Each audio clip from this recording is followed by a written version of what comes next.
রুই মাছের কালিয়া। এর জন্য নুন হলুদ মাখিয়ে রুই মাছগুলো সর্ষের তেলে লাল লাল করে ভেজে তুলে নেব।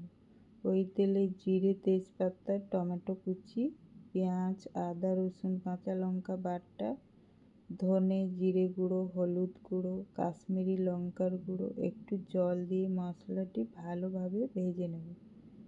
এরপর ভেজে রাখা মাছ 2 কাপ জল দিয়ে কিছুক্ষণ রান্না করব।